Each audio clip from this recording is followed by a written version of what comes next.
É um prazer gigantesco estar aqui com vocês hoje. Eu, basicamente, 10 anos atrás, fui professor de um MBA do Senac. Então, poder voltar a essa relação aqui com o Senac é uma das coisas mais gratificantes que eu poderia ter hoje. E a gente vai falar sobre gestologia, a forma pela qual é possível, através de conceitos da Disney, encantar clientes. E talvez, para muitos aqui, a gente possa ter como referência a Disney como uma das grandes empresas com seus 55 mil funcionários no mundo inteiro, capazes de criar experiências fantásticas. Mas como que a gente leva esses conceitos para uma economia 100% digital ou tendenciosa ao digital? Então é isso que a gente vai ver hoje aqui. Eu não vou ficar me alongando na minha apresentação, o João já fez isso, então bora direto para o nosso tema. E é importante que a gente fale sobre economia digital. Muita gente hoje fala sobre transformação digital ser algo absolutamente amparado pelo desenvolvimento de novas tecnologias e tecnologias hoje essas que permitem novas possibilidades. Naturalmente, isso é uma grande verdade. Eu vou mostrar exemplos aqui de coisas fantásticas possíveis pela tecnologia. Mas uma daquelas que está acontecendo nesse exato momento são alguns de vocês, através dos smartphones, tirando foto do que eu estou mostrando aqui agora. É a tecnologia permitindo isso, novas possibilidades. Aliás, quem aqui tem um smartphone? Levanta a mão, por gentileza. Rapidinho. Legal, obrigado. E quem aqui tem um smartphone e não trouxe, deixou em casa? Levanta a mão. Ótimo. Ninguém, pelo que me parece. Ou eu não vi direito aqui. Mas o fato é que não é a tecnologia que transforma, mas os nossos comportamentos, os nossos hábitos, as nossas atitudes como seres humanos, através, de fato, do uso da tecnologia, é que muda o game. Então, quando a gente olha para um iceberg, a tecnologia permite novas possibilidades, mas o que vai mudar o teu jogo é o que está mais embaixo, é o que está mais profundo. Hoje, tecnologia permite novos modelos de negócios. Hoje, tecnologia permite que, se novos modelos de negócios existem, novos comportamentos emerjam e o jogo começa aí. Vamos a uma situação de exemplo. Esse aqui é um BMW. Eu fui numa palestra do diretor de tecnologia global da BMW em 2018, e lá atrás ele disse o seguinte: a partir de 2023 os carros poderão mudar de cor. Eu olhei para ele e falei assim: oi? Quero, lógico. Pô, é muito legal, porque um dia você está cansado do teu carro preto, aí você fala assim, azul. Aí você vai lá no seu painel do carro e muda o carro de cor. Através de nanotecnologia, isso é possível. Ele acabou de lançar novamente a notícia, só que mostrando agora o carro, de verdade. E é muito legal, porque cansei do azul, ele pode ficar vermelho e assim segue. E aí você pensa, a tecnologia é linda. Só que mais importante, como é que você faz o seguro de um carro que muda de cor? Já pararam para pensar nisso? O seguro de um veículo, por exemplo, hoje é feito por marca, tipo, modelo, cor. Só que o carro muda de cor, e agora? De fato, novas tecnologias trazem novas possibilidades de negócio, que trazem novos comportamentos e trazem novos desafios. Esses desafios são cada vez mais resolvidos quando você entrega algo que as pessoas não esperam. Porque quando você traz tecnologia para criar coisas diferentes, a régua sobe. As pessoas querem mais. O iPhone está na sua versão 14. O que será do iPhone 20? Será que vai ser uma tela gigante que você vai sair carregando por aí? Será que vai ter uma câmera capaz de ter raio-x? Você não tem ideia do que vai acontecer, mas no fim do dia as pessoas querem mais. Nós seres humanos, quando a gente conquista uma coisa, a gente entra num eterno estado de querência. Conquistei algo, quero mais, quero mais, quero mais. Então, se você quiser entender de negócios na era digital, que é um mundo em que a portinha da loja não fecha, não dorme, não descansa, você precisa entender de gente, de pessoas, como elas funcionam, o que elas desejam, o que elas pensam, o que elas muitas vezes desejam não necessariamente é o que elas precisam. E você tem que apostar, experimentar, criar formas de descobrir o que faz sentido para essa nova realidade de mundo. Isso daqui não nasceu simplesmente porque alguém teve uma ideia. Foram vários experimentos feitos ao longo desses anos todos para permitir que isso hoje seja uma realidade. Hoje, a BMW é capaz de vender um carro e te cobrar, mesmo que você tenha pago o teu carro, quitado, ela cobrar uma mensalidade de você. Sabe por quê? Porque ela permite que você mude a cor do teu carro. É um serviço.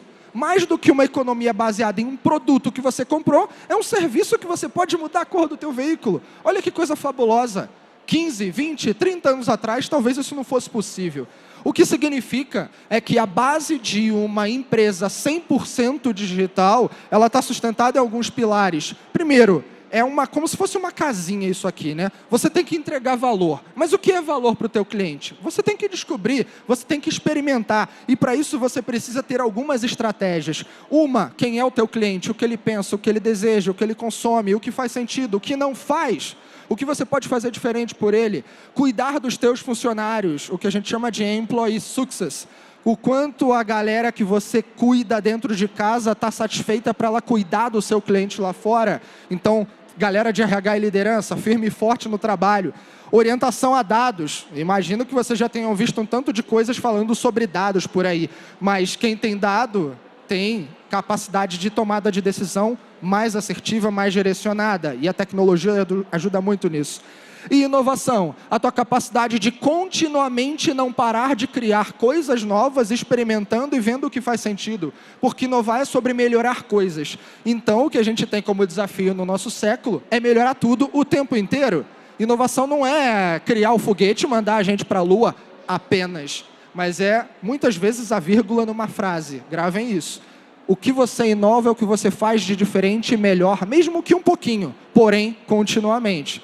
Uma empresa precisa fazer isso para descobrir como que ela gera valor no mundo digital. Ela precisa ter propósito, precisa experimentar, precisa gerar aprendizado.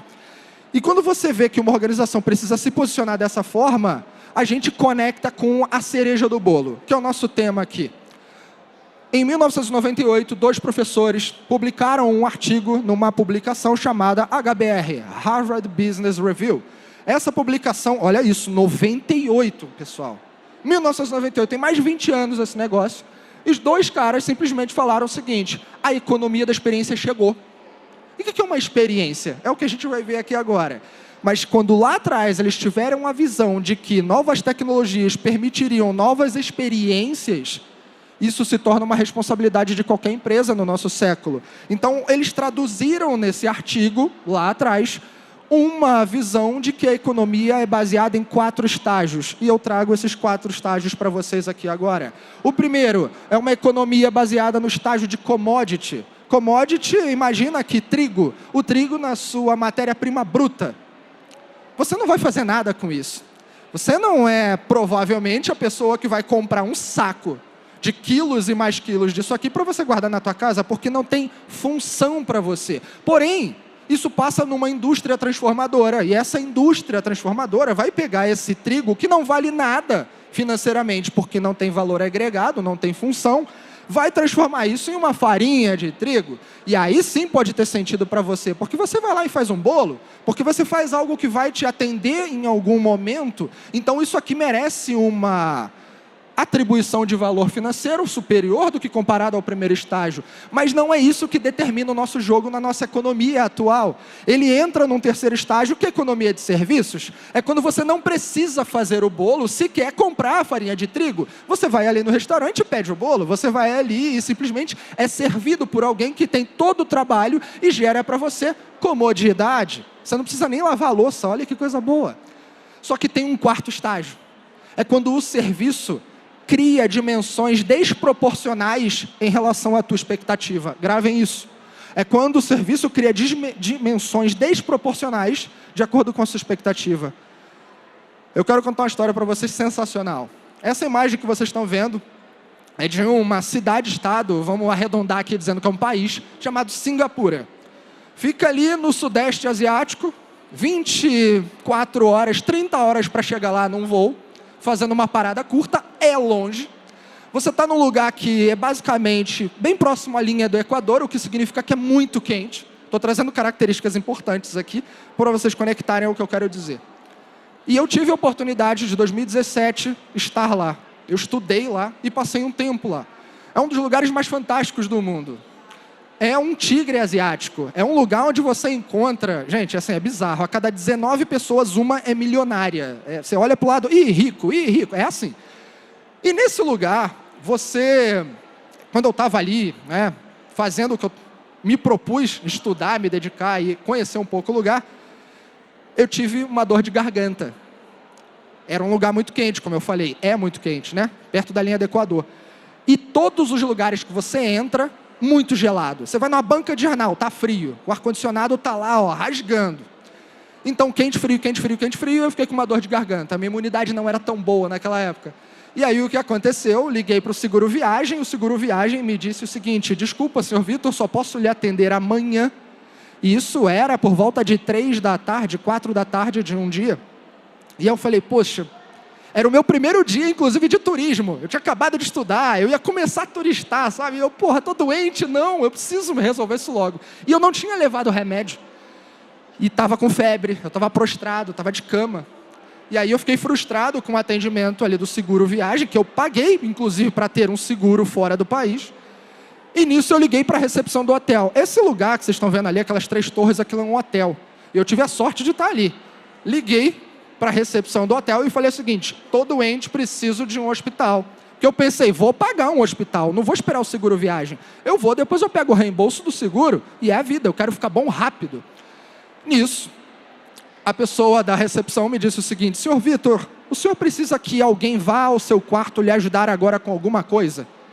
Essa foi a primeira coisa que ela me perguntou. Vocês conseguem perceber a sensibilidade por trás disso? Eu disse que eu estava doente. Ela me perguntou se eu precisava de algo, antes de responder a minha pergunta, que era sobre onde tem um hospital aqui. E nisso eu falei, não, tá tranquilo. Eu só preciso de fato de uma indicação de um hospital. Eu expliquei para ela, né, o que tinha acontecido. E ela disse, não, tudo bem. A gente tem sim aqui um hospital. E esse hospital, isso era dezembro. Parênteses importante, dezembro. E eu falei, e ela disse assim para mim, aqui nessa época do ano, a gente tem um hospital que atende as pessoas, turistas, gratuitamente. Falei, ótimo, é para lá que eu vou. Então ela disse assim, já estou chamando eu não lembro se era Lyft, Uber, algum aplicativo de mobilidade que havia lá naquela época. Aí você tá tranquilo, no teu quarto, tranquilo entre aspas, né? Eu estava passando mal. Chega o Uber, ou o que fosse lá, não me lembro o que era, e ela me liga, olha, seu Uber chegou, vamos assumir que é o Uber, beleza? Seu Uber chegou, então posso pedir para que alguém lhe busque ou o senhor desce? Não, tranquilo, eu desço. Quando eu desci, tinha um Audi Q7 no Uber. Quem não sabe o que é isso, é um carro de 300, 400 mil reais no Uber. Lá você vê BMW no Uber, é um negócio surreal. Falei, pô, tá bom, né, vamos aí. Quando eu entrei no carro, gente, é sério, eu comecei a ficar bom, né? Comecei a alisar o carro assim, porra, 400 mil reais. Aí, pô. Mas enfim, cheguei no hospital 5 minutinhos, era pertinho do hotel. Quando chego no hospital, eu entrego o meu passaporte na mão da pessoa que ali, né, no balcão do hospital, faz aqueles cadastros, aquelas coisas tradicionais, e entreguei o passaporte. Olha, prestem atenção nesse fluxo de acontecimentos a partir de agora. Entreguei o passaporte, ela passou num aparelho, viu todo o meu histórico de viagem. Eu nunca imaginei que o hospital sabia para onde eu já tinha viajado, mas lá sabe. Beleza, tecnologia. Nisso, ela, enquanto estava carregando algumas informações e checando mais alguma coisa, ela me perguntou o que o senhor está sentindo. E colocou o oxímetro no meu dedo, viu a temperatura com aquela pistolinha, né, de medição, de aferição, viu minha pressão. Ela mesma, ali no balcão, fez a triagem. Eu achei isso sensacional, porque otimizou, ganhou tempo. E viu que eu não estava morrendo, então o que ela fez? Começou a conversar comigo sobre outras coisas. Ela falou, o senhor já vai ser atendido ali naquela sala, mas antes eu tenho uma pergunta a lhe fazer. Como que está a sua programação turística em Singapura? Aí eu estou doente, eu vim para o hospital, ela vai me perguntar de turismo? Tá bom. E ela pergunta isso, eu falo, olha, eu vim estudar e agora de fato eu estou livre para turistar.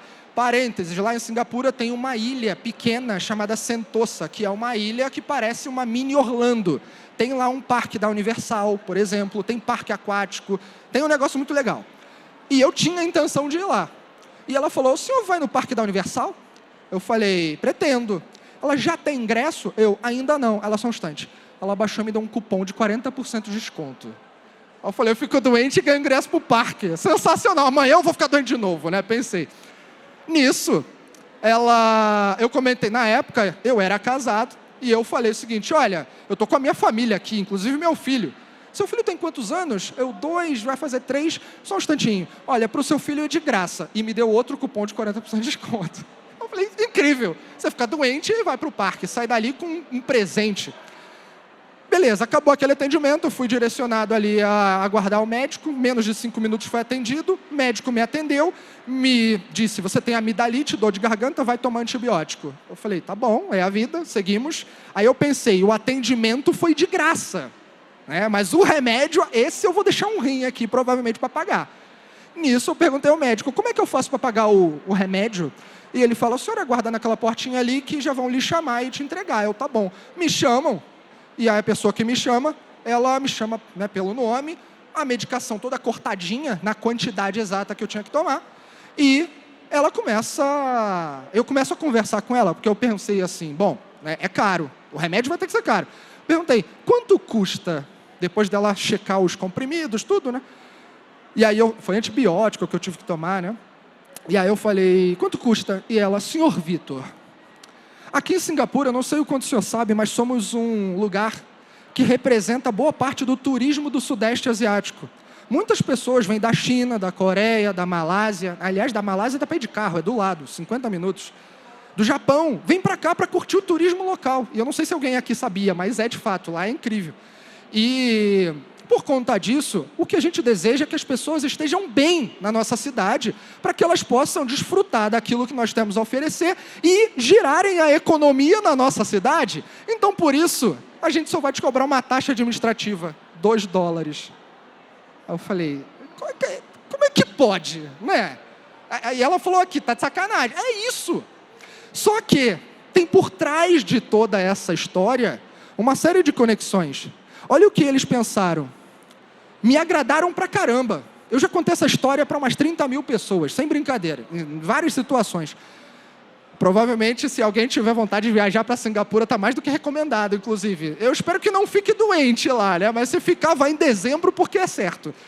Então, quando eu penso o que eles fizeram, eles garantem que você tenha saúde para que a economia gire e tem uma troca de valor ali. Eles estão investindo em uma coisa, eles não estão te dando presentinho à toa. Quando a gente fala de economia da experiência, tem gente que pensa assim, vou mandar presente para o cliente. Opa, como assim? Não existe almoço grátis. Até o almoço grátis é pago. As coisas têm que fazer sentido, têm que funcionar. Não é simplesmente, estou com vontade, vai lá e faz. Tem que ter conexão. Para pensar no seguinte, esse gráfico aqui. À medida que ele mais vai para a direita, mais é o sentimento de amor que o cliente tem pela marca, pela empresa, pelo produto ou pelo serviço. E à medida que ele vai mais para cima, mais energia você tem que empregar para garantir aquele tipo de sentimento. Hoje, se eu falo dos 4 estágios da economia, eu tenho o estágio de commodities, produtos, serviços e experiência. A experiência é aquele que supera as suas expectativas. É aquilo que entrega aquilo que você não imaginou que poderia acontecer, mas quando acontece, você vira fã. Só que para criar essa situação, você vai gastar energia. Por mais simples que seja, você tem que pensar, amarrar resultados, processos, pessoas, alinhamento de pessoas. Outro dia eu dei uma palestra num hotel, um dos hotéis mais famosos aqui da cidade, não vou citar agora o nome, mas é um dos top 10 lá no TripAdvisor, e eu cheguei no hotel para fazer a palestra sobre a experiência do cliente, e quando eu cheguei, eu circulei um pouco pelo hotel, nenhum funcionário falou para mim, bom dia, boa tarde, nada. As pessoas olhavam para mim, deve ser um hóspede, deve ser um estranho, não importa. Ninguém falou comigo. E a palestra era para os funcionários. E aí, uma das primeiras coisas que eu falei foi, quanto custa um bom dia? Quanto custa uma boa tarde? Para um desconhecido, para uma pessoa? A gente culturalmente não fala isso nem dentro do condomínio para as pessoas. Essa é a verdade. E não custa nada, mas muda tudo. Se eu tivesse recebendo um bom dia, boa tarde ali, provavelmente aquilo teria feito o meu coraçãozinho bater um pouco mais forte. E isso significa que eu amo mais aquela relação que eu estou tendo naquele momento. Só que mesmo um bom dia, por simples que seja, custa. Porque não necessariamente você aprendeu a fazer isso. A minha intenção aqui não é trazer um monte de métodos, é trazer reflexões para vocês. Como que você inova efetivamente? Como que você cria? Eu falei aqui no início, inovar é sobre melhorar coisas. Se você quer criar experiências diferentes, experimente essas oportunidades de, às vezes é uma fala, é um mimo de fato, é uma mudança no teu serviço, é algo que você, no processo que já existe, você coloca uma parte adicional, uma cereja do bolo. A verdade é que a gente trabalha num cenário de absoluta incerteza quando a gente quer criar algo novo. Se é algo novo, ninguém viu. Se é incerto, você não sai pisando no acelerador e vai lá e faz com todo o teu investimento, tempo e dinheiro.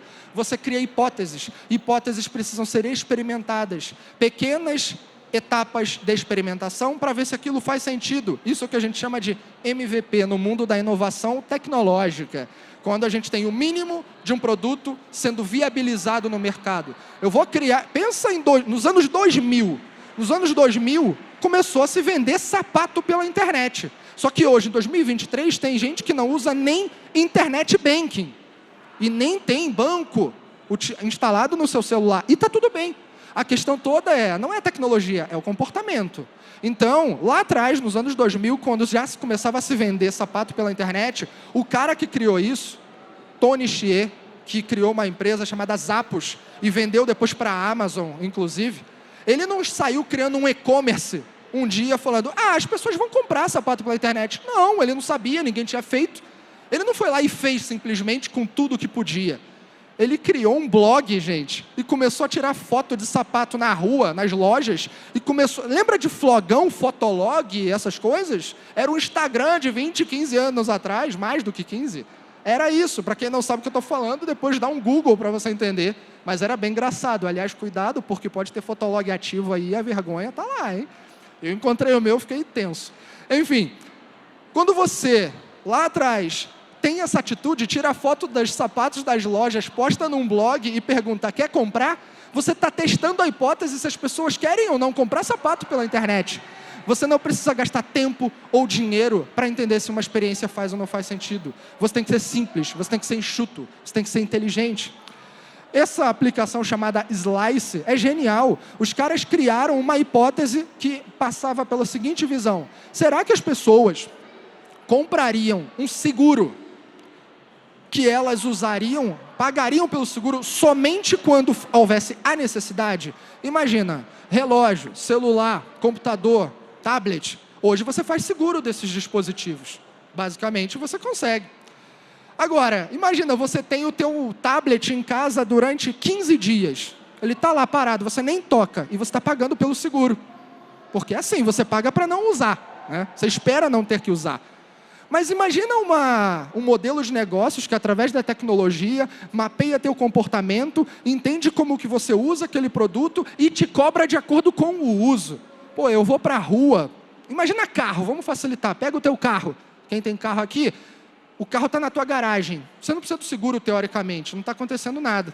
Mas se você está com ele na rua, você pode ter um acidente. Coisas podem acontecer e você pode precisar do seguro. Então imagina que você pisou no teu acelerador, no pedal, saiu de casa, tu abre o celular e fala, opa, vou ativar o seguro.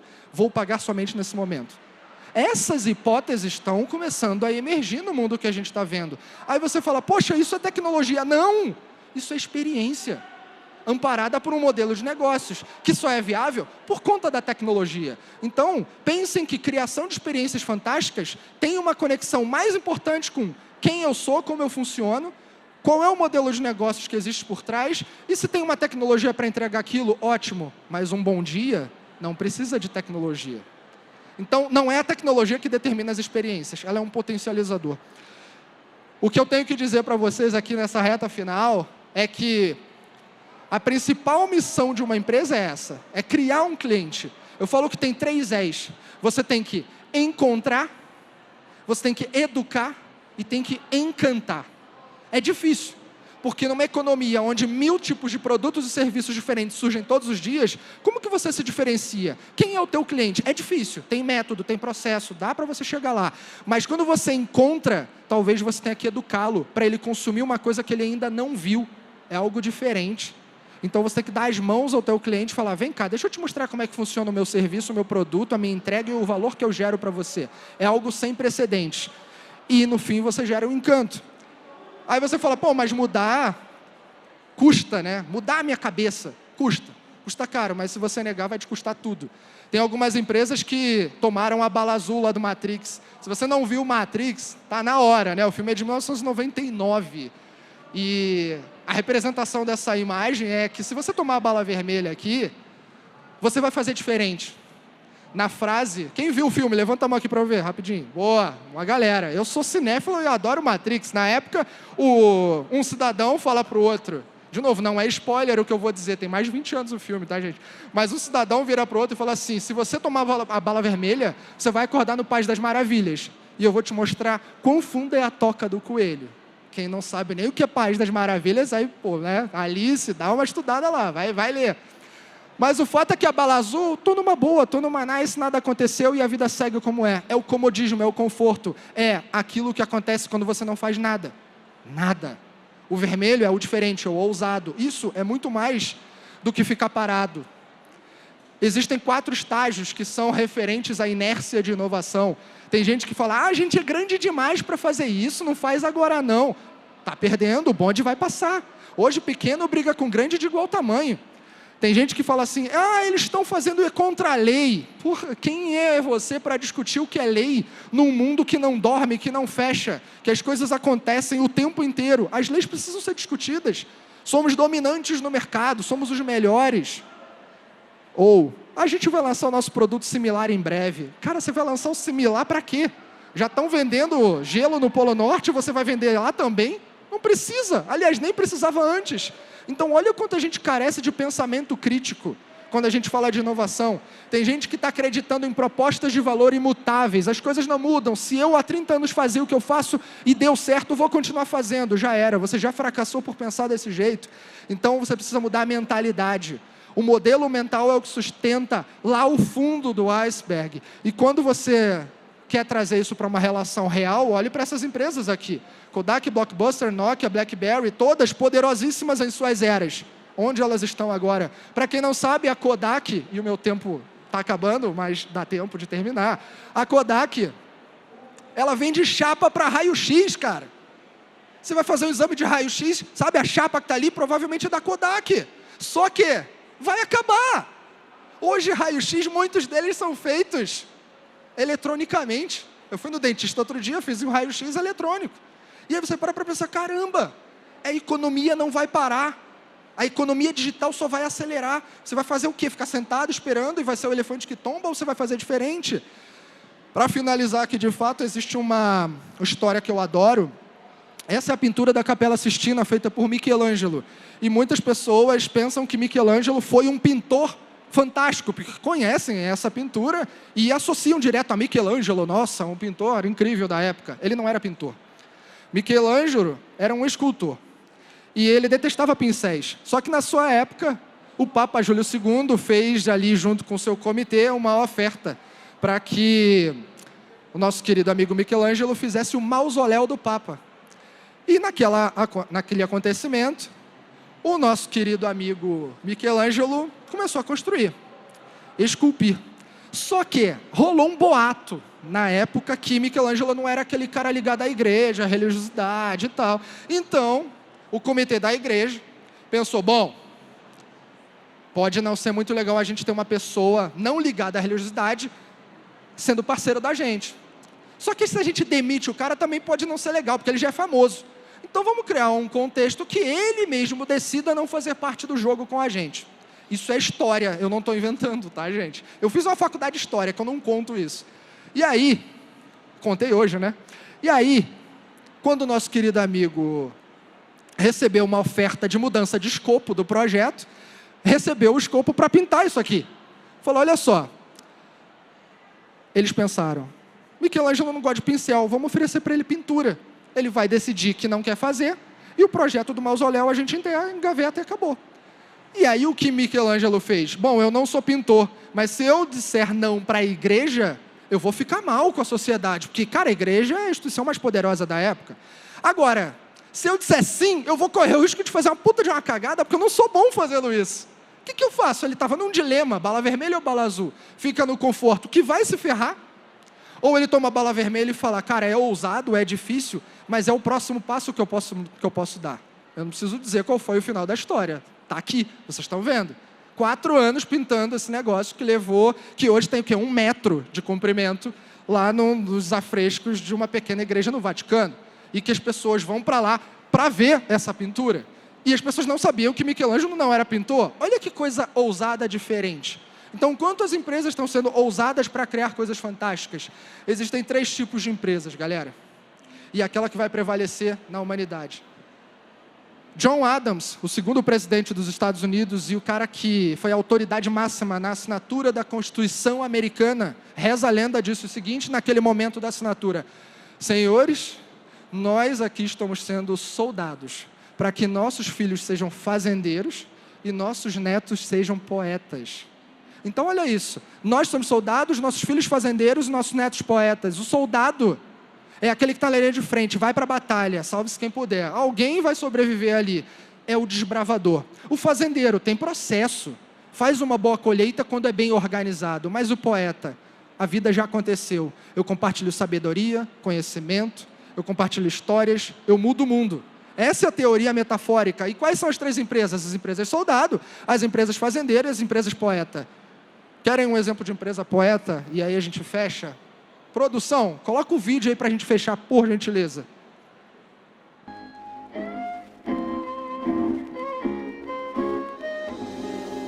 Foi sim no impulso, isso foi da noite pro dia, eu falei, não, vou fazer uma tatuagem. Foi muito rápido, foi completamente sem pensar.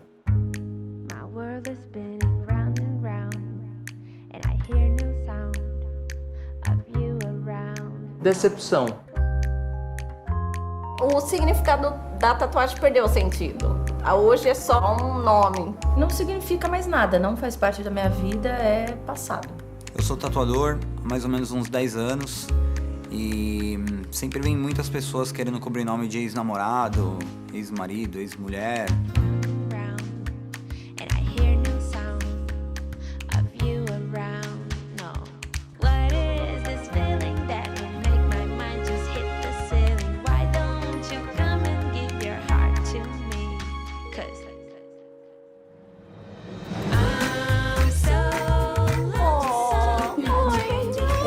Olha aqui o nome dele.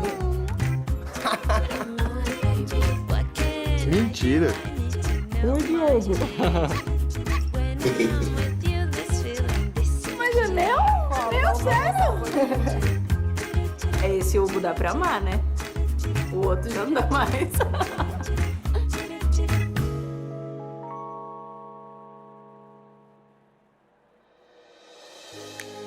Agora, quando me perguntam de quem é esse nome da minha tatuagem, eu mostro esse príncipe aqui.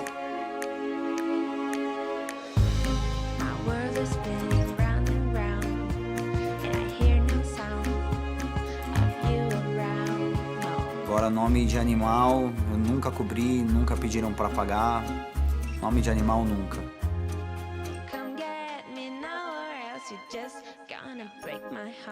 Boa. Obrigado, gente. Ó, para fechar, sabe o que é mais legal? É ver vários de vocês com um sorriso lindo no rosto quando vocês descobrem o que acontece no vídeo. Isso é o encanto. Isso é a experiência. Quanto custa? Quanto custa o produto? Quanto custa a ração na Pets? Eu tenho 3 gatas aqui no Rio de Janeiro, 2 em São Paulo. Tem uma vida lá e cá. 5 gatas. Cara, quando eu tenho que comprar ração, a areia, eu não tenho que pensar. Eu tenho uma conexão emocional com isso aqui. Então, tem coisas que de fato custam mais. Você paga mais, mas você se emociona mais. E no mundo carente, cada vez mais de humanização, isso aqui faz muito sentido. Então, é menos sobre a tecnologia, porque quanto mais digital é o mundo, mais humano a gente precisa ser. Galera, obrigado, foi um prazer.